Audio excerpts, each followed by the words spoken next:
Buenos días. Como presidente de Nueva Economía Forum, tengo el placer de darles la bienvenida a un nuevo evento de NEZ Online que organizamos gracias al mecenazgo del Grupo de Salud Asisa y de la compañía de telecomunicaciones Evolutio. Se transmite simultáneamente por Teams de Microsoft y por YouTube a través de nuestra web nuevaeconomiaforum.org. Hoy, NEZ Online acoge la intervención de don Luis Garicano, portavoz de Ciudadanos en el Parlamento Europeo, vicepresidente del Grupo Renew Europe y vicepresidente de ALDE. El Parlamento Europeo está prácticamente cerrado para la actividad presencial por culpa de la COVID-19. ¿Cómo están afrontando usted, su familia y sus compañeros de partido esta situación? ¿Cree que el Gobierno de España ha tomado las medidas económicas suficientes para hacer frente a la pandemia? Por ejemplo, ¿el proyecto de presupuestos es el adecuado para esta situación? Muchas gracias, José Luis. Es un placer estar aquí y estoy encantado de empezar el día charlando con todos nuestros oyentes y contigo.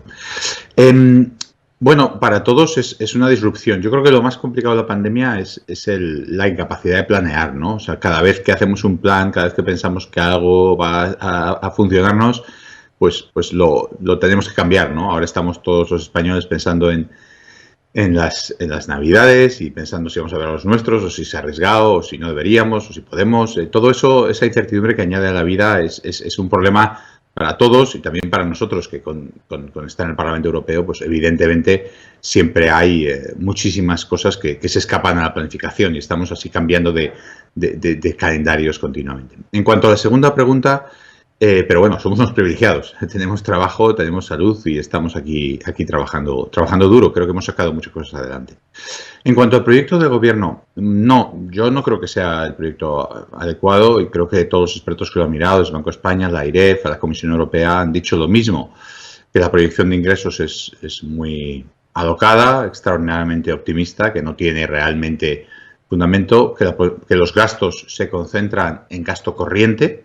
Es como si a una familia le damos un dinero extraordinario, que es el dinero europeo en este momento, y en vez de gastarlo en gastos extraordinarios, como una inversión puntual en un momento, se lo gasta en gastos corrientes, como pues empezar no sé, a comprar una casa y una hipoteca que luego no se va a poder permitir. Entonces, eso realmente supone que si los ingresos no suman y los gastos se hacen mal, va a llevar a una subida del gasto estructural y del déficit estructural. Es decir, España se está metiendo en una senda de gasto que no va a poder aguantar y por eso son unos presupuestos que no son buenos. Creo que Ciudadanos está intentando mejorarlos, que estamos haciendo un esfuerzo desde Madrid, desde el equipo de Inés Arrimadas en el Congreso, por hacer que las cosas sean más sensatas, pero bueno, evidentemente este no es ahora mismo el camino que está eligiendo el Gobierno, lo estamos viendo todos los días.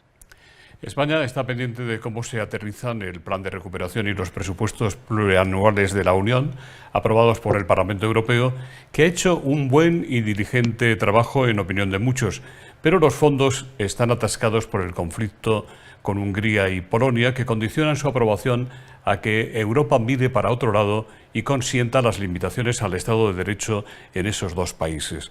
¿Cómo valora usted esta situación? ¿Está en peligro la aprobación de los fondos? ¿Ve adecuado el planteamiento del Gobierno para gestionar los fondos europeos, concentrando en la Moncloa el diseño, la gestión y el control único de los proyectos que aspiren a la ayuda de la Unión Europea? Sí, en cuanto a la primera pregunta con respecto al tema de Polonia y Hungría, la verdad es que lo que siento es un verdadero orgullo. Creo que el Parlamento Europeo está haciendo su trabajo muy bien. En el sentido de que el Parlamento Europeo ha exigido que hubiera un mecanismo de control del Estado de Derecho, es decir, que si un país violaba la independencia judicial, intentaba nombrar los jueces a dedo, si un país limitaba la libertad de prensa, etcétera, esto sería tenido en cuenta la hora de reparto, de hecho podría llevar a que los fondos europeos se congelaran. Creo que este mecanismo lo ha exigido el Parlamento, se ha negociado con el Consejo de Europa, todo el Consejo Europeo y la verdad con los gobiernos. Y la verdad es que se ha puesto en marcha algo que no es tan potente como quería el Parlamento, pero se ha puesto en marcha algo que está bien. ¿Qué pasa? Pues que dos países como son Polonia y Hungría, que llevan mucho tiempo construyendo con el dinero europeo estados autoritarios, No olvidemos, en el caso de Hungría, por poner un número en la cabeza de nuestros oyentes, que recibe el 3,6-3,8% del PIB desde hace 10 años, o sea, el equivalente a 40.000 millones anuales, como si tuvieran, si España recibiera 40.000 millones anuales, como si tuvieran un plan de recuperación anual, como si todos los años les dieran el dinero que España va a recibir en los próximos 3 extraordinariamente. Ellos están así. Es decir, han usado este dinero para construir un Estado autoritario, para controlar la libertad de prensa, etcétera. Eso no puede ser. Ellos han dicho que no quieren que haya control del Estado de Derecho y se han negado a aprobar el dinero europeo. Pero vamos a ver, en este caso ellos son receptores. Entonces, que un país receptor bloquee un fondo grande que les va a tocar a ellos realmente no es muy creíble. Yo creo que lo que va a suceder es que al final se aguanten, porque realmente no les puede convenir. Si no hacen eso, ayer tuvimos un debate en el que tanto Guy Verhofstadt como yo, como otros miembros del Parlamento, dijimos, oye, existe un procedimiento A25, como se hizo con Schengen, que no estamos todos, como por ejemplo no estaba el Reino Unido, como se hizo cuando todavía era miembro, como se hizo con el euro, en el que no están todos. Es decir, hay un procedimiento de cooperación reforzada en el que algunos países avanzan y otros no. Oiga, si Polonia y Hungría no quieren fondo de recuperación, fenomenal. Menos dinero para gastar, para los que recibimos más, para los que dan menos, todo el mundo feliz. Entonces yo creo que no es una amenaza creíble. La segunda pregunta que me hace, que es la gestión del dinero europeo, cómo se hace esta gestión, qué instrumentos se han puesto por parte del gobierno para hacerla. Sinceramente, evidentemente, mucha decepción, muchísima preocupación.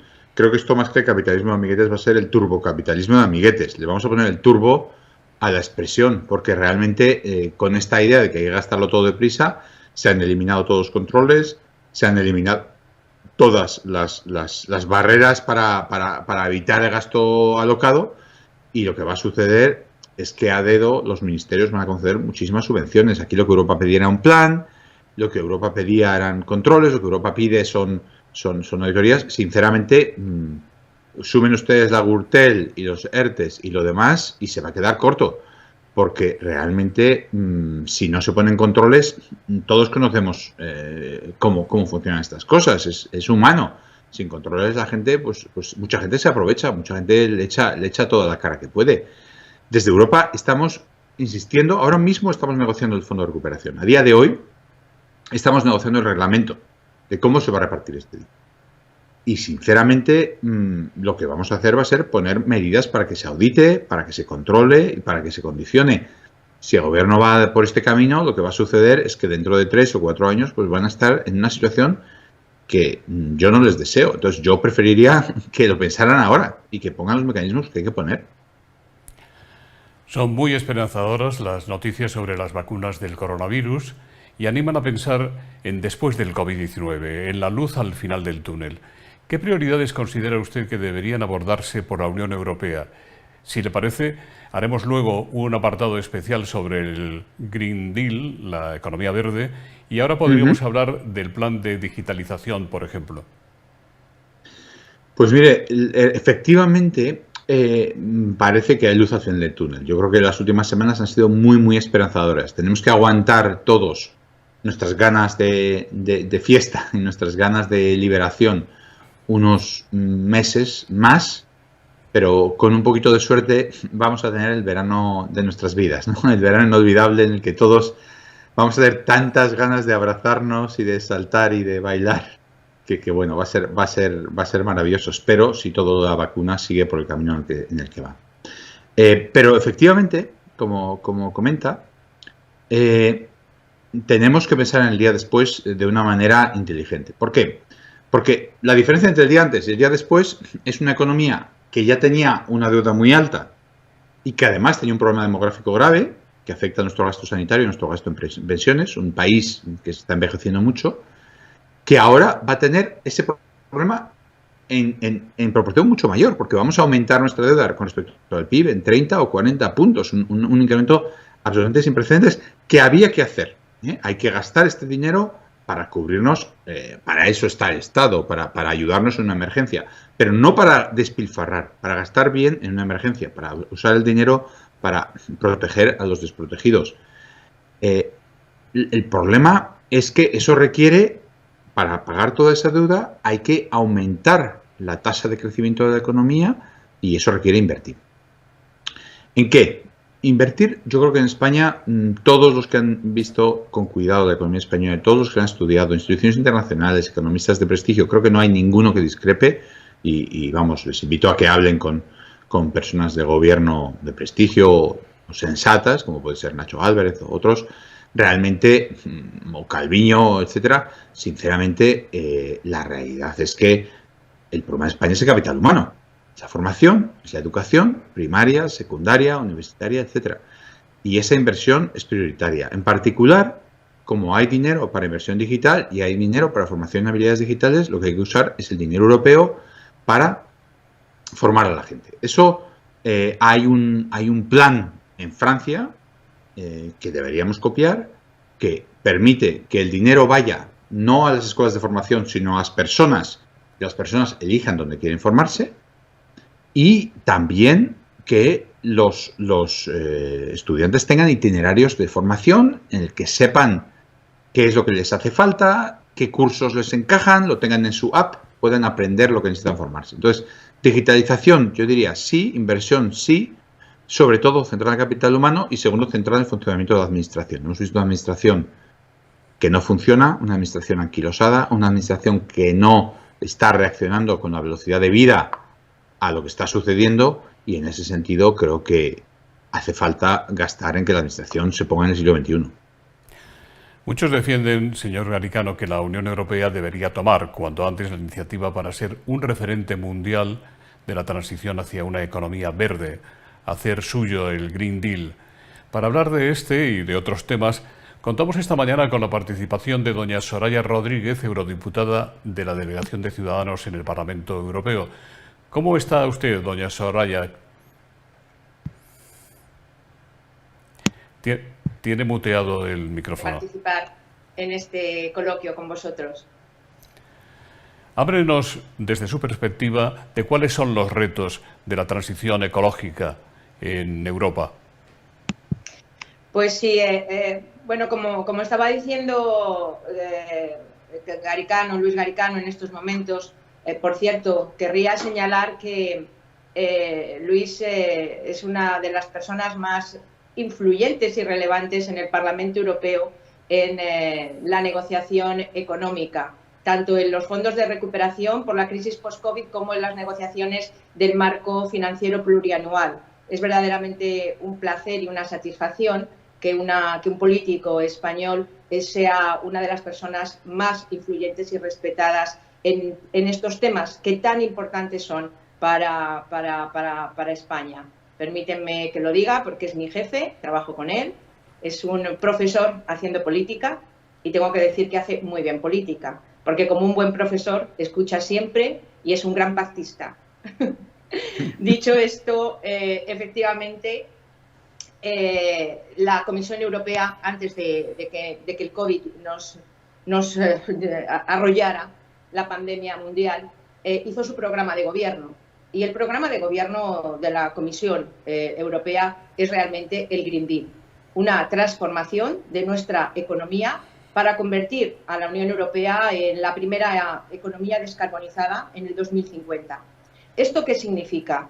Más allá de cumplir efectivamente con nuestros compromisos globales y asumidos en el Acuerdo de París, tenemos que trabajar para que la temperatura del planeta no suba 1,5 grados centígrados, porque más allá de esa temperatura, lo que nos están diciendo los expertos es que podríamos llegar a un punto de no retorno. Supone además convertir la economía europea en una economía competitiva, porque a diferencia de lo que se piensa, no hay un plan A y un plan B, no hay dos opciones. La economía del futuro será una economía competitiva porque será una economía descarbonizada, será una economía en la que se ha invertido muchísimo en I+D+I, será una economía en la que la tecnología y la digitalización nos ha ayudado a descarbonizarla. Y esto es invertir en las personas, invertir en nuestro futuro. Mantenemos la hoja de ruta del Green Deal tras la pandemia, las consecuencias durísimas económicas y sociales, sí. Y por eso el plan de recuperación al que acaba de hacer referencia Garicano es un plan que descansa fundamentalmente en dos patas. Las inversiones verdes y las inversiones en digitalización. Un plan que descansa en energías renovables, en la creación de electrificación de nuestra flota de transporte, llenar España, llenar Europa de puntos de carga para transportes eléctricos, medidas de eficiencia energética en todos los hogares, economía circular.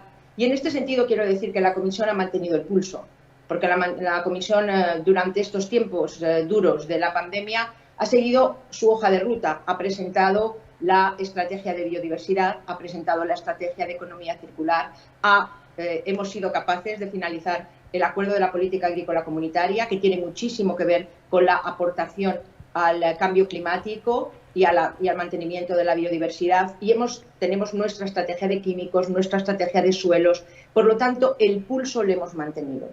Quisiera señalar que hay un cambio fundamental en el mundo para poder seguir la ruta del Acuerdo de París. La Unión Europea sola no podía.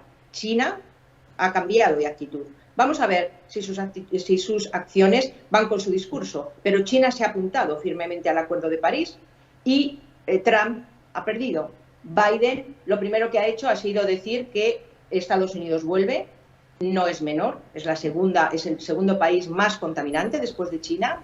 El negacionismo de Trump ha sido fatídico para el clima, fatídico. Aunque ahora mismo Biden cambie, se estima que Estados Unidos emitirá 1.800 millones de toneladas extras de gases de efecto invernadero de aquí a 2035, solamente por la política que ha hecho Trump durante estos años. Pero bueno, Biden ha dicho que esto cambia. Y lo que quiero decir es que en el Acuerdo de París tenemos una enorme responsabilidad, porque si no cambiamos, manteniendo todos los planes nacionales a los que nos hemos comprometido los distintos países, no lograríamos frenar el calentamiento, bajar el calentamiento de 3 grados, de un incremento de 3 grados centígrados. Por lo tanto, como dijo el otro día el responsable para el cambio climático de Biden, el Tratado de París no basta, es insuficiente. No solamente tenemos que cumplirle, sino tenemos que ir a más. Tenemos, por lo tanto, aquí una gran cita. Y en este sentido, Luis, has hablado del Fondo de Recuperación, que dedica el 30% a cambio climático y el 10% a biodiversidad. Es muy importante. La biodiversidad el cambio climático es una moneda, tiene una cara y una cruz. El Tratado de París, por otro lado, está la protección de la biodiversidad. El agotamiento de nuestros ecosistemas es absolutamente determinante para todo lo que nos pasa, incluso para esta pandemia. Pero quisiera decirte, hay un elemento fundamental en nuestro acuerdo verde, poder mantener para trabajar en esta economía descarbonizada, y es cómo mantenemos la competitividad de nuestras empresas, que hagan todos los esfuerzos por descarbonización, economía circular, electrificación, economía verde, para competir con otros bloques del mundo que no lo hagan. En este sentido hay una propuesta que es clave, va a ser fundamental, que es la Tax Carbon, nuestro ajuste en frontera. Es muy difícil porque efectivamente puede afectar al libre comercio, la Organización Mundial de Comercio está ahí, no podemos convertirlo en un obstáculo, en un arancel más. Y como es muy difícil, pues se lo han encargado en el Parlamento a uno de los mejores. Y Luis es el encargado de esto. Por eso me parece, me gustaría, Luis, si me lo permite, José Luis, que creo que sí, que nos hables un poco de cómo podemos avanzar en este impuesto en frontera o la tasa de carbono, porque efectivamente nosotros queremos descarbonizar nuestra economía, queremos cumplir el Pacto Verde, porque queremos que nuestra economía sea una economía competitiva, porque queremos garantizar el empleo a los ciudadanos europeos y porque efectivamente tenemos también que protegerla de otras áreas que no cumplan estos compromisos, y tenemos también que establecer medidas que les incentiven a hacerlo. Muchas gracias, Así que me gustaría, Luis, que nos abordaras, que nos contaras un poco cómo va esto. Don Luis. Tiene muteado el micrófono, lo siento. Si no se queda el micrófono muteado en una de estas cosas online, no ha sucedido. Es como la frase obligatoria. Has muteado. Decía que muchas gracias, Soraya, porque es un verdadero orgullo poder aprender de ti política, que es algo que todavía estoy aprendiendo. O sea que muchísimas gracias por tus palabras y por estar en el equipo. Es un lujazo. Efectivamente, como dice Soraya, el verdadero cuello de botella de lucha contra el cambio climático es la globalización. Es decir, uno puede hacer todo lo que quiera, no puede reducir el carbono todo lo que quiera, pero si las industrias que polucionaban se van a otro lugar y siguen emitiendo lo mismo, pues realmente no hemos avanzado. Y lo que ahora ha estado sucediendo es que Europa ha hecho un esfuerzo muy grande, ha conseguido una reducción de emisiones importante, pero si vemos las emisiones importadas, es decir, lo que se produce en otros países para exportar a Europa, esto ha crecido muchísimo.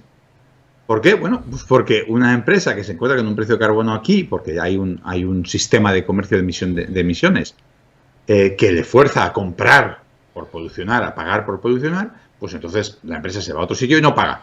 Con lo cual, realmente, el planeta le da igual. Si se poluciona en Avilés, una empresa siderúrgica, por ejemplo, y esa empresa siderúrgica se mueve a Marruecos, lo hemos fastidiado. Hemos perdido los empleos, la polución sigue siendo la misma, y el planeta sigue sufriendo lo mismo. Entonces, la clave aquí es, digamos, extender estas políticas que está llevando a cabo Europa a otros países. Hacer un club que se vaya haciendo más grande de países que realmente tienen esto en cuenta. Y evitar esta salida de carbono por otras fuentes, esta exportación de empresas y de empleos que de todos modos van a polucionar igual, a contaminar igual. Entonces, ¿cuál es la solución? La solución, como apuntaba Soraya, es un ajuste de carbono en frontera. La idea del mecanismo de ajuste en frontera es que lo mismo que tienen que pagar una empresa por producir y contaminar Europa, se hace aluminio, se hace acero, se hace plásticos, etcétera, lo tiene que pagar una empresa extranjera que exporta a Europa el mismo producto. ¿Cómo podemos hacer esto? Parece complicadísimo. ¿Cómo vamos a saber cuánto ha contaminado, etcétera? Bueno, la propuesta que estoy elaborando o que he elaborado tiene justo el objetivo de hacerlo factible. Y les digo a los que nos están oyendo un elemento, y a Soraya, un elemento clave, ¿no? Que es el siguiente.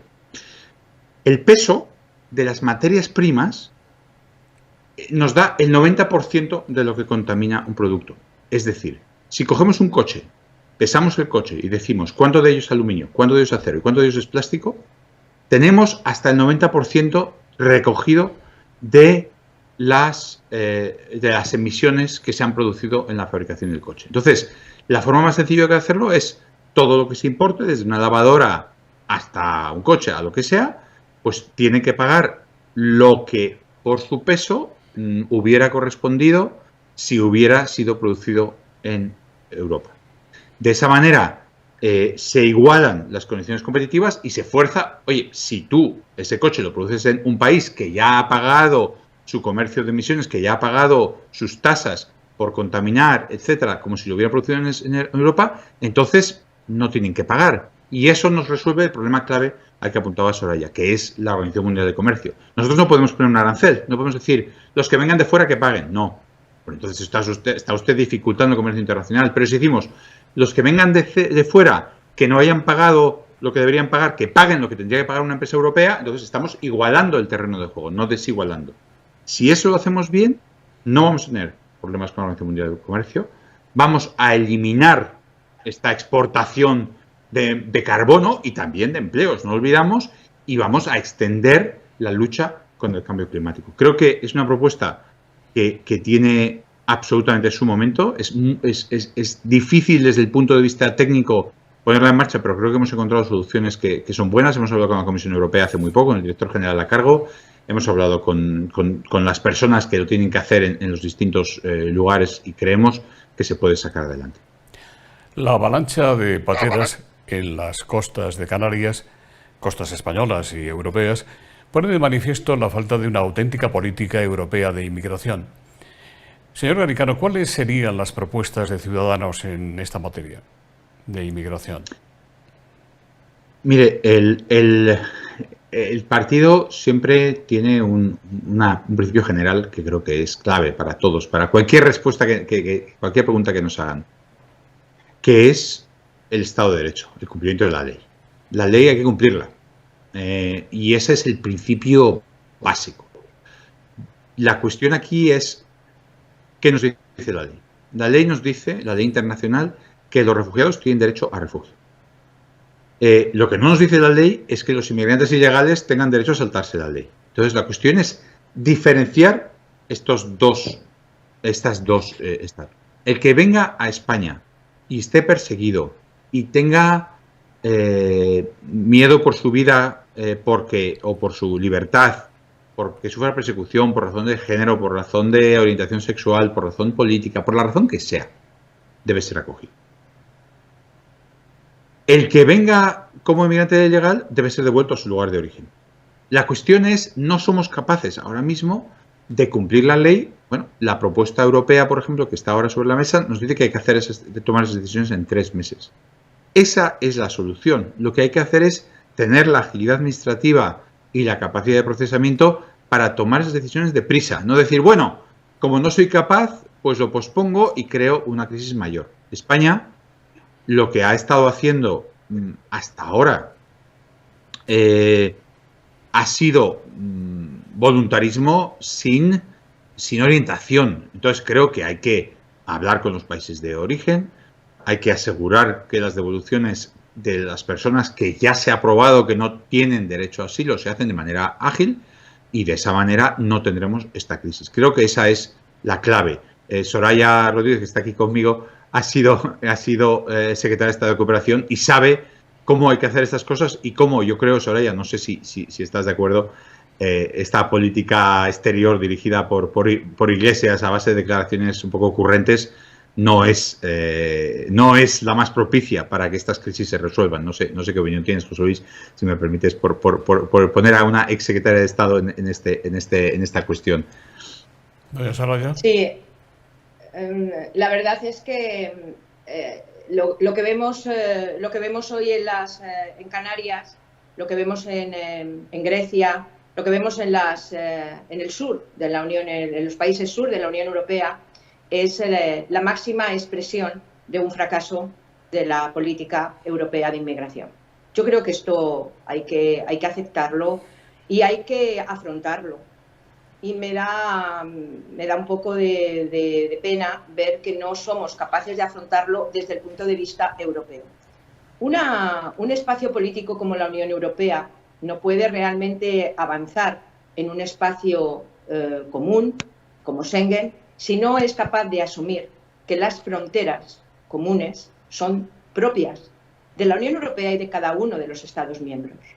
Cuando un inmigrante ilegal, un refugiado, alguien que huye de la guerra, por ejemplo, o un inmigrante que ha cruzado ilegalmente a través de las mafias, llega a Lesbos, llega a Canarias, llega a Francia, está llegando a la Unión Europea. Por lo tanto, necesitamos una política realmente común, que se corresponsabilice de la gestión de las fronteras exteriores de la Unión. Y esa política común no se solventa dando ayuda o apoyo económico a los estados sur, a los estados frontera, para que hagan campamentos como los de Lesbos. Me da muchísimo miedo que en Canarias, sinceramente, estemos haciendo un Lesbos 2. No podemos afrontar eso. Y para eso, efectivamente, hay que asumir solidaridad y responsabilidad. Cuando un ciudadano, un inmigrante ilegal, está en Canarias, no está en España, está en la Unión Europea. Y es un problema de todos.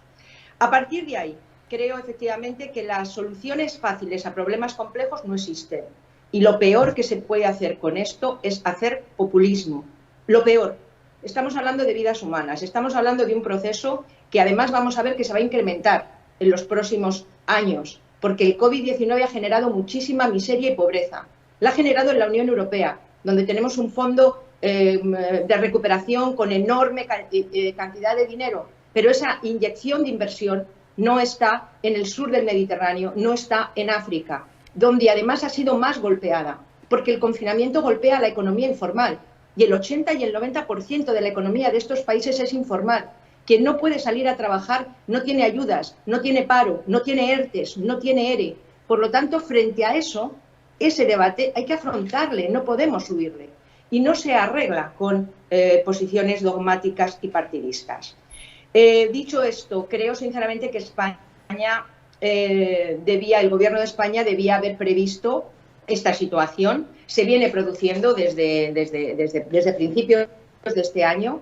Los flujos migratorios son los mismos, los que hacen es moverse a lo largo del corredor del Mediterráneo y, sinceramente, las visitas rápidas de ministros del Gobierno a Canarias y visitas rápidas de ministros a Marruecos, a Senegal, para buscar una foto no es la solución, es más bien el camino que lo aparta. Creo que el buen trabajo para solventar, y España ha hecho frente a crisis de cayucos, lo hicimos también en su momento, pero ese trabajo es el trabajo del que viaja mucho, no se hace ni una sola foto, y cuando va el ministro a firmar algo, es que antes han ido ya muchos secretarios de Estado para hacer un trabajo silente y un trabajo serio. Y creo sinceramente que el Gobierno ha hecho justo lo contrario. Ha empezado por una gran foto, tarde, y va a costar mucho hacer un trabajo serio con los países de origen. Pero, sinceramente, creo también que su voz en la Unión Europea para pedir una política solidaria de responsabilidad y reparto de cuotas debería también haberse producido antes, no ahora, cuando tenemos esta emergencia en Canarias. Muchas gracias. Señor Garicano, ¿le parece imperiosa y posible la armonización fiscal entre los Estados miembros de la Unión Europea? Noelia Soto, por el chat de Teams, le pregunta qué le parece que el PSOE y ERC hayan pactado en el marco de los presupuestos medidas para, según dicen, acabar con el dumping fiscal de Madrid. Dicho de otro modo, acabar con la autonomía del gobierno regional mientras se anuncia el final del control financiero del Estado a la Generalitat de Cataluña y mientras el País Vasco y Navarra seguirán disfrutando de los conciertos y cupos blindados por los pactos con el PNV y Bildu. Para este tema de los pactos, me gustaría que fuera usted muy directo. Hay más preguntas sobre este tema. Dice, a la vista de las últimas disposiciones del Gobierno y de los compromisos alcanzados con las fuerzas nacionalistas, ¿cree que España superará el examen de evaluación democrática imprescindible para que la Unión Europea nos envíe el ansiado maná de los fondos de recuperación? Esta pregunta la hace Pedro González. Bueno, muchas gracias a los dos oyentes que nos están viendo y escuchando. A la primera pregunta, es muy curioso lo que está ofreciendo el Gobierno, ¿no? Un Gobierno que básicamente hace girar toda su estrategia sobre el mantenimiento de los privilegios y el aumento de los privilegios de los nacionalismos. Es un Gobierno que en toda su acción política insiste en beneficiar a los que buscan establecer diferencias entre españoles y no igualar entre españoles. Los que buscan distintos derechos para todos los españoles dependiendo de dónde han nacido. De repente se le ocurra que Madrid es el problema. Oiga, vamos a ver, usted tiene una diferencia fiscal enorme. La fiscalía no tiene nada que ver, pero nada que ver quiere decir órdenes de magnitud en el País Vasco, en Navarra, y ahora está usted estableciendo diferencias en Cataluña. Entonces, oiga, ¿usted quiere establecer un marco común? ¿Queremos avanzar hacia el federalismo real? Vale, estupendo. Dígaselo usted a sus socios, negócielo con ellos y hágalo. Pero no vayamos siempre a la ley del embudo. No vayamos siempre a que, bueno, estos no van a protestar, luego a estos les voy a fastidiar. No, eso me parece verdaderamente un mal camino, y el camino de los privilegios. El camino... A mí me da miedo todo este camino porque lo que enseña a los españoles... Oiga, como decía alguien el otro día, ¿no? Oiga, es que si usted no se hace independentista no le hacemos caso. Oiga, no, eso no puede ser.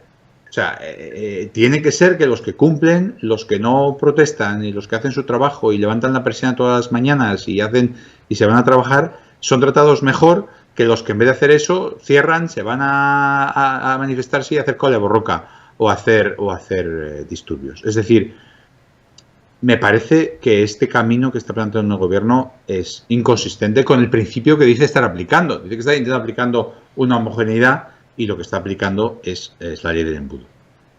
La segunda pregunta que me hacía tenía que ver con, era con el segundo oyente, a mí con los pactos, pero ahora no me doy cuenta cuál era el énfasis.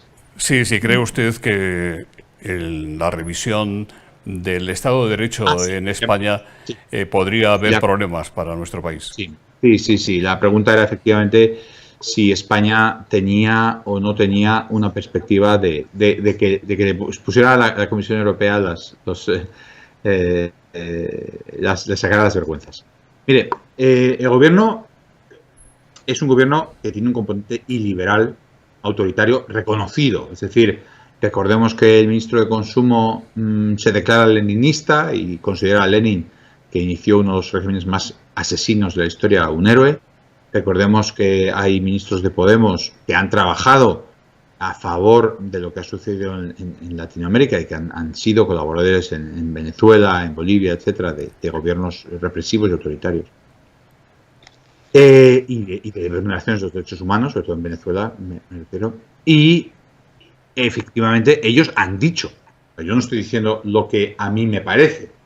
Pablo Iglesias ha hablado del control de la televisión española como uno de sus grandes objetivos, lo estamos viendo, de la independencia judicial como algo que no hay que proteger, han intentado tomar el control de la justicia por la puerta de atrás, y yo sinceramente creo que si Europa no estuviera ahí ahora, España estaría por el camino de los populismos latinoamericanos. Lo digo con toda sinceridad. Fíjense que hemos tenido populismo en México, en Venezuela, ahora mismo otra vez en Argentina. El peronismo es el movimiento que más ha contribuido al subdesarrollo de ningún país de toda la historia y lo vuelven a poner. Es decir, hay una pulsión populista y creo que Chile, que ha tenido varias décadas, 3 décadas de estabilidad, de democracia, de crecimiento económico, con gobiernos de izquierda sólidos y serios como el de Bachelet, también Chile ahora de repente parece que se quiere tirar al monte y meterse en el populismo.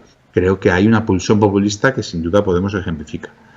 ¿Qué pasa? Pues que efectivamente Europa nos protege, que efectivamente Europa tiene ese artículo 2 donde habla del Estado de Derecho y de los derechos humanos y de los derechos democráticos, que además estamos poniendo con este mecanismo como condición para los fondos de recuperación y que, por suerte, creo que Europa va a impedir que ciertas cosas sucedan. Europa es 2 cosas.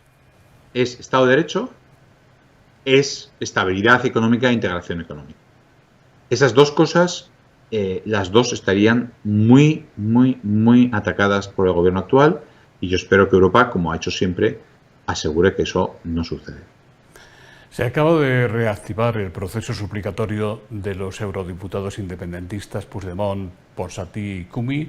La Comisión de Asuntos Jurídicos del Parlamento, que preside don Adrián Vázquez, precisamente de Ciudadanos, tendrá que emitir un dictamen previo a la decisión del Pleno del Parlamento. Este es un proceso que todavía llevará tiempo, pero que va a coincidir en parte con la campaña de las elecciones catalanas. Tomás Blanco le pregunta cuál es la posición de Ciudadanos, o al menos su opinión personal, y si debería aprobar el Parlamento el suplicatorio solicitado por el Tribunal Supremo Español. Mire, me entenderá que este es un procedimiento que no es judicial, es un procedimiento político que tiene que ver con el seguimiento de una serie de criterios formales por parte del Parlamento Europeo y que yo tenga la máxima precaución con él. Creo que Adrián Vázquez, como persona juiciosa y sensata, va a buscar siempre mantener las garantías del proceso, como siempre se debe hacer. Va a asegurar que los derechos de todos los eurodiputados sean respetados, como hacen cualquier suplicatorio, su comisión y él como presidente, y estoy convencido de que lo que haga el Parlamento estará bien hecho. Obviamente, mi opinión es que todo el mundo debe de presentarse ante la justicia, y eso es evidentemente mi opinión personal, pero no es ni la opinión de Adrián Vázquez ni la opinión de la Comisión de Asuntos Jurídicos, que lo que tienen que hacer es, como presidente de esa comisión, tendrá la opinión personal que tenga, es asegurar que se cumplen absolutamente a la perfección con todas las garantías que el Parlamento da a cada persona. ¿Alguna novedad, señor Garicano, que permita albergar la esperanza de un acuerdo que evite la salida abrupta del Reino Unido de la Unión Europea? ¿Qué debería hacer el gobierno español respecto del estatus de Gibraltar tras el Brexit? Mire, la situación es muy difícil. Como antes decía Soraya Rodríguez, el populismo ofrece soluciones simplistas que normalmente no son tales soluciones. Cuando una solución parece muy, muy sencilla, hay que sospechar, ¿no? En este caso, el populismo decía, bueno, nos vamos, nos quedamos con todo igual, tenemos un acuerdo facilísimo, todo hacemos fantástico y vamos a seguir mejor, pero sin pagar a Europa y sin estar en Europa. Oiga, las cosas no funcionan así. Si usted quiere los privilegios de estar en Europa, tendrá que pagar. Es como estar en un club de tenis y decir, me voy a salir del club, me voy a ahorrar los costes del club, no voy a cumplir las normas del club, pero voy a seguir jugando al tenis allí. Oiga, aquí hay algo que no está entendido usted, o sea, aquí hay algo que no encaja. Entonces, el Reino Unido se encuentra con el conflicto entre la realidad y lo que han vendido. Lo que han vendido ha sido una fantasía muy bonita en la que el Reino Unido tiene todas las ventajas y ninguno de los costes, y la realidad es que no hay ventajas sin costes. Entonces, cuando uno tiene que acoplarse a la realidad, pues o se despierta de repente o sigue soñando. Los políticos en muchos casos toman, qué bonita foto la que están viendo ahora, las personas nos están viendo, en la que se ve todos nosotros aquel último día, ¿verdad, Soraya? Que fue verdaderamente emocionante. Llorando. Con colegas, se me saltan las lágrimas porque realmente nuestros colegas estaban, mírenles, emocionados, llorando cuando aprobamos el acuerdo de salida. Entonces, ahora hay que hacer un acuerdo comercial y nos queda 0 tiempo, es decir, si no se hace antes de martes, el papel, fíjense, incluso el martes, que ya es un mes después de lo que nos pensábamos, nos obligaría a votar o el 23 de diciembre o el 28 de diciembre. O sea, estamos ya hablando del 28 de diciembre. Realmente yo no veo un acuerdo para el martes, pero ojalá, quiero decir, aquí las cosas, pues los políticos se ponen un sábado por la noche y un domingo por la noche. Acuérdense que el plan de recuperación se negoció en 4 días. Esto es más sencillo que conseguir que 27 países den 750.000 millones. Yo, para que la gente se haga idea de lo difícil que es el plan de recuperación, les haría imaginarse que entre las 17 autonomías españolas intentan poner de acuerdo para dar 80.000 millones de euros a, por ejemplo, a 3 autonomías, a Valencia, Murcia y a Cataluña. Imagínense las negociaciones, si esto se podría hacer. O sea, fue un acuerdo muy complicado y se llevó a cabo. Brexit es así de complicado o más y ahora mismo está atascado. Quedan 3 cosas. Queda la pesca, que siempre es un problema, porque la pesca es muy visible. ¿Tiene usted una cuota mayor o menor? Es muy difícil hacer una negociación en la que se diga, sí, los pescadores ingleses tienen más, los franceses siguen teniendo, los españoles también. Es difícil, la pesca, un tema. Otro tema muy importante es el terreno de juego igual, es decir, vamos a tener las normas europeas iguales que las inglesas, o vayan ellos a irse bajando la normativa regulatoria, por ejemplo, en el campo medioambiental del que hablaba Soraya, y luego hacernos dumping y meternos cosas que se han producido sin las garantías que vamos introduciendo en Europa. Ellos dicen, oiga, yo haré lo que me dé la gana, y nosotros decimos, vale, usted haga lo que le da gana, pero tú no nos puedes exportar. No, yo también quiero exportar. Mira, usted espere, vamos a ver, la realidad y el deseo. Y tercero, ¿quién adjudica las disputas? Claro, ellos dicen, no, los tribunales ingleses adjudicarán lo que ellos quieran. Digo, oiga, esto no se puede hacer así. Hay un cuarto tema, que es la frontera entre Irlanda del Norte e Irlanda del Sur, que evidentemente se adjudicó en el tratado de salida y que yo espero que no vuelva a ser el problema que nos lleve al precipicio. Vamos a ver, pero estamos a 5 minutos de caernos por el precipicio y yo espero que el populismo recupere la razón, cosa que normalmente con los populistas, como desgraciadamente sabemos en España, es mucho pedir. ¿Y Gibraltar? Gibraltar es siempre la la China en el zapato. Yo sabe que lo que nosotros pensamos es que es esencial. Primero, que pues que diéramos todo el problema de la línea y del campo de Gibraltar y todo el problema de ese área, que es una de las zonas más empobrecidas de España. ¿Por qué? Porque Gibraltar hace dumping. Yo les propongo que imaginen si pusiéramos en La Moraleja una zona libre de impuestos y no hubiera ni control fiscal, ni control de drogas, ni control de nada. ¿Qué pasaría? Pues que toda la industria, todas las sedes de todas las multinacionales que están en Madrid se irían a La Moraleja. Que Madrid se empobrecería y que toda la población de Madrid viviría de ir y salir en La Moraleja. Es que eso es lo que ha pasado en Gibraltar, que se ha empobrecido toda el área por eso. Y nosotros lo que exigimos es que Gibraltar cumpla toda normativa medioambiental, toda normativa fiscal, toda normativa financiera.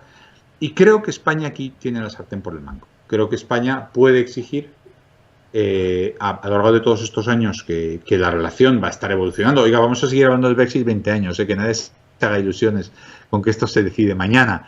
Vamos a seguir peleándonos con el Reino Unido, vamos a seguir discutiendo con ellos sobre todos los temas que son objeto de roce, y yo creo que en cada paso habrá que ir consiguiendo mayor armonización entre el Reino Unido y sobre todo entre Gibraltar y España. Pero creo que el tema en particular, todos los temas medioambientales, Soraya, ha sido siempre un punto muy clave de disensión en este área, ¿no? Lo más importante aquí es que tras la salida del Reino Unido, Gibraltar, por supuesto, que nunca ha estado en la Unión, solamente se le aplicaba en cuanto que el Reino Unido aplicaba su política exterior al Peñón, a Gibraltar. Gibraltar es territorio español, es una colonia pendiente del proceso de descolonización, y lo más importante es que no habrá ni una sola norma comunitaria, ni un solo acuerdo comunitario que afecte al Peñón que no tenga el acuerdo de España. Por lo tanto, la posición de España es en estos momentos, tras la salida del Reino Unido, mucho más fuerte y debe ser utilizada de forma inteligente. No creo, sinceramente, que una foto de una ministra del Gobierno de España con el gobernador del Peñón sea la mejor forma de empezar a aprovechar una situación claramente de fortaleza que España tiene ahora frente a Gibraltar. Más preguntas. Miguel Medina dice, ¿qué le parece la lista de recomendaciones del Pacto de Toledo? No es una lista de buenos deseos sin detallar cómo se pagan esos deseos, cómo se va a recibir en Europa cuando hay países como Holanda, que con una posición de endeudamiento mucho más aseada que España, están haciendo, según tengo entendido, dice Miguel Medina, una nueva adaptación de su sistema de pensiones. Sí, efectivamente, España con las pensiones está teniendo una política muy poco inteligente, ¿no? Aquí ha habido países que han ido adaptando a la natalidad y al crecimiento demográfico su sistema de pensiones poco a poco, y eso al final hace que el sistema sea sostenible. Ha habido países que se han negado a adaptar a la realidad, como decía con el Brexit, como Grecia durante los años 2000. Tenía Grecia una reforma de pensiones en marcha en el año 2000. Vino el euro, vieron que venía mucho dinero y dijeron, esto no hace falta. Y cuando uno no se adapta a la realidad, lo que sucede es que de repente se produce una crisis. Y en Grecia hubo recortes del 30 y 40% de pensiones cuando vino la crisis. Ese es lo que hay que evitar. Lo que hay que evitar es vivir en el sueño y luego despertarse en la realidad. La recomendación de sacar las pensiones no contributivas de la Seguridad Social es buena, pues sí. Da más transparencia fiscal. La realidad es que ya se estaba haciendo, para que nos vamos a engañar, pero realmente no cambia la realidad, que es que cuántos ingresos tienes y cuántos gastos tienes. O sea que esa recomendación vale, nos da más transparencia y es buena, pero como le decía, ya estaba implementada. La recomendación principal que hay que hacer aquí es que haya suficientes ingresos para pagar los gastos. Esa es la más importante. Y eso o se resuelve por el lado de los ingresos o se resuelve por el lado de los gastos.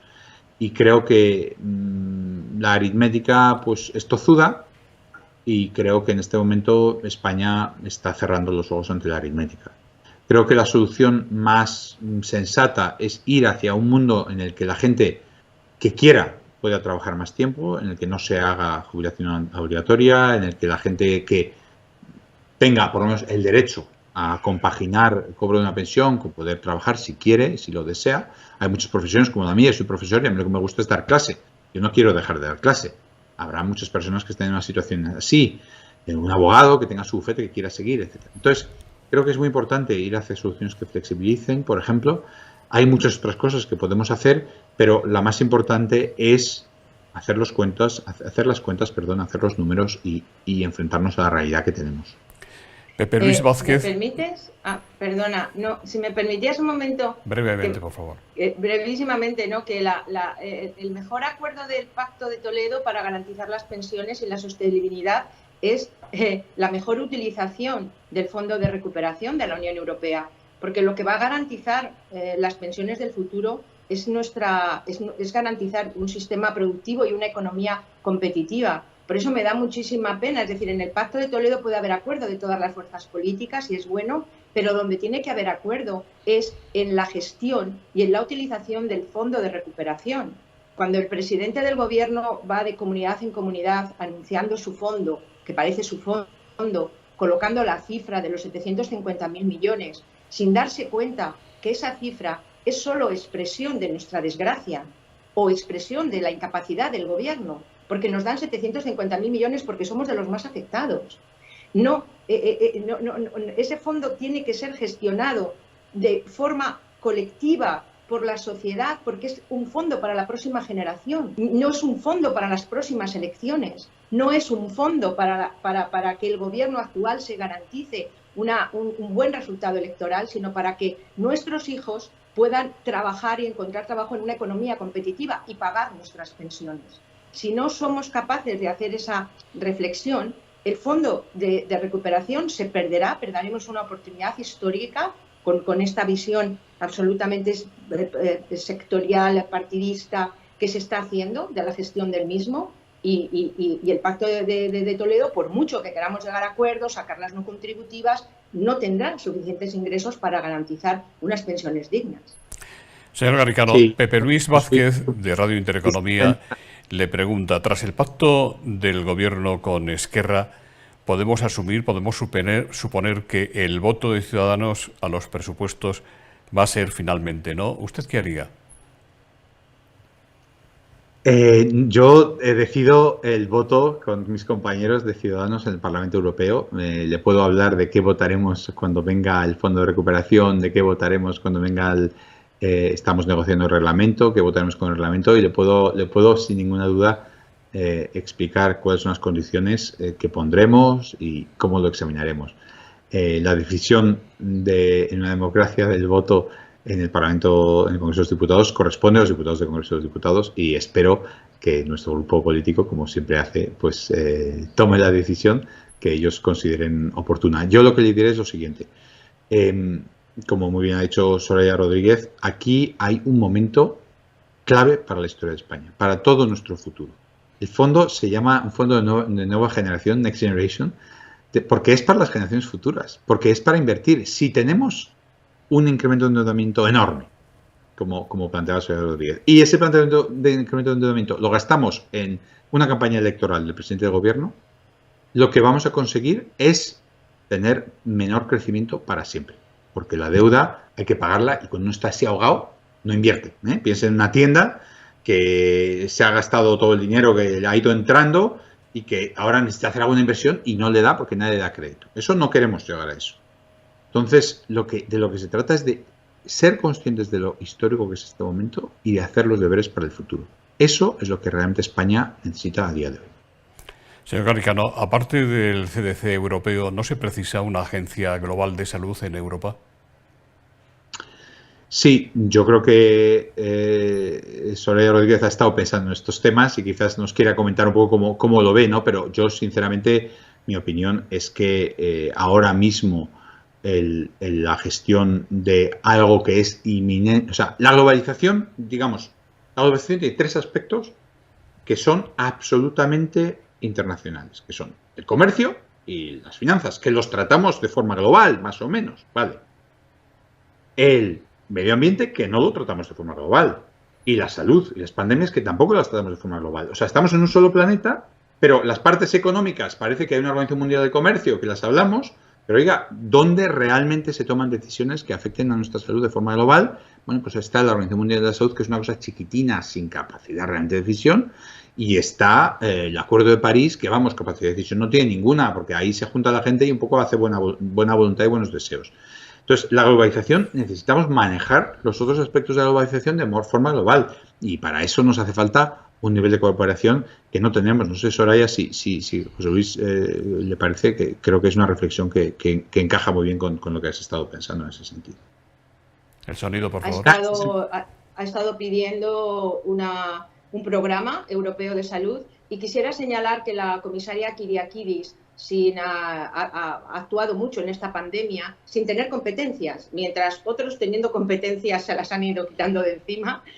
La Unión Europea, sin tener competencias en el área de salud, ha ido asumiendo políticas de coordinación muy importantes, lo que ha quedado de manifiesto que necesitamos que asumir competencias en materia de salud y tener programas de salud compartidos. Si algo nos ha enseñado esta pandemia es que la salud al final significa una sola salud, es de todos. Y en este sentido yo creo que estamos avanzando bastante, tanto en programas de coordinación, el tema de las vacunas, lo que está haciendo la Comisión de actuar en nombre de todos los Estados, haciendo contratos anticipados de compras de vacunas, creo que es un buen camino y marca la línea a seguir en el futuro.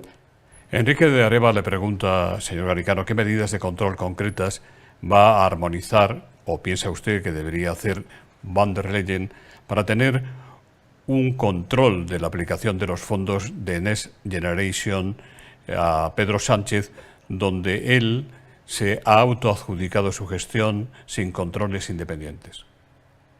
Es muy buena pregunta. Realmente Moncloa ha decidido centralizar. Hubo un primer paso en el que se hablaba de que la gestión de los fondos iba a estar en Hacienda. Luego hubo un segundo en el que se habló de Economía. Yo creo que el Ministerio de Economía pensó que iba a estar ahí. Y ha habido una tercera fase en la que la oficina del presidente del gobierno, que está dirigida por un comunicólogo, no olvidemos, no es un gestor. Piensen quiénes han sido los jefes de gabinete en España. El último fue Moragas, que era un diplomático y un funcionario y no sabía de comunicación y tenía que saber. Antes José Enrique Serrano con Zapatero, una persona que tiene el Estado en la cabeza, un verdadero hombre de Estado que tampoco sabía de comunicación ni le interesaba. Antes, con el presidente Aznar, fue Javier Zarzalejos. Es decir, gente, o también un alto funcionario con mentalidad de Estado. Estamos hablando de personas que lo que quieren es que España se gobierne mejor. Yo les pregunto a los españoles, cuando piensan en Moncloa gestionando este fondo de recuperación por un comunicólogo, ¿piensan que el fondo de recuperación se va a usar para que España crezca más a 3, 4, 6 años? ¿O piensan que el fondo se va a usar para que haya mejor resultado en las elecciones? Evidentemente, cada uno hace en la vida lo que él sabe hacer. Yo soy un economista y yo sé muy bien cómo pensar en un plan de recuperación, pero yo no sé cómo hacer un bonito eslogan. Eso lo sabe hacer otra persona. Pero este señor, el señor Redondo, sabe hacer eslóganes y entiende muy bien la opinión pública, pero no sabe nada sobre cómo se gobierna un país. No lo sabe porque no le ha interesado, porque no es lo que ha aprendido. Me parece perfecto, que su trabajo es otro. Pero él no debería estar manejando una cantidad de dinero así para el futuro de España. ¿Europa qué va a poder hacer? Me pregunta me hace usted esta pregunta. Pues Europa, ahora mismo estamos negociando todos los días en una cosa que se llaman trílogos, que son negociaciones a puerta cerrada entre Parlamento, Comisión y Gobiernos, el reglamento que va a dirigir la gestión de estos fondos. Es una negociación que estamos haciendo ahora y en la que estoy en la habitación en esta negociación. Vamos a intentar que haya un sistema de control potente que dé a la Comisión el derecho de decir, oiga, ustedes están despilfarrando estos, le quitamos el dinero, se sigue despilfarrando. Entonces, que obligue a que el Gobierno no use esto como una campaña electoral. Ese sería el objetivo de ese reglamento y espero que así se haga. La última pregunta, señor Garicano, también por el chat de Teams. Con la futura administración de Biden, ¿considera que Estados Unidos puede bajar los aranceles que afectan ahora a las exportaciones de España, especialmente de algunos productos como el aceite de oliva y el vino? Sí, no tengo ninguna duda de que toda la relación comercial se va a reconducir. Trump usaba, como nuestro gobierno, También recordemos que como Johnson, que tenía a Dominic Cummings, su comunicador jefe, como jefe de gabinete, Trump tenía a su comunicador jefe, a Steve Bannon, como jefe de gabinete durante una muy buena temporada, usaba la política comercial para mandar gestos, para hacer señales, para hacer populismo y no para mejorar el bienestar de los americanos y del mundo. Creo que Biden va a venir con otras ganas. Obviamente Estados Unidos seguirá mirando su interés, pero de una manera que permitirá que todos mejoremos, no disparando desde la cintura a todo lo que se mueve como hacía Trump. No tengo dudas de que eso sucederá efectivamente. Hemos llegado al final de un nuevo evento telemático de Nueva Economía Forum, en el que hemos tenido el honor de contar con la intervención como ponente principal de don Luis Garicano y la participación de la también eurodiputada de Ciudadanos, doña Soraya Rodríguez. Gracias en nuestro nombre y en el de nuestros mecenas, el doctor Francisco Iborra, presidente de Asisa, don Jacinto Cabestany, consejero delegado de Evolutio, y doña Pilar López, presidenta en España de Microsoft, nuestro socio tecnológico. Les emplazamos al evento de mañana a las 9 de la mañana con don Lorenzo Amor, presidente de la Asociación de Trabajadores Autónomos, ATA. Buenos días, salud y esperanza. Muchas gracias. Muchas gracias, buenos días.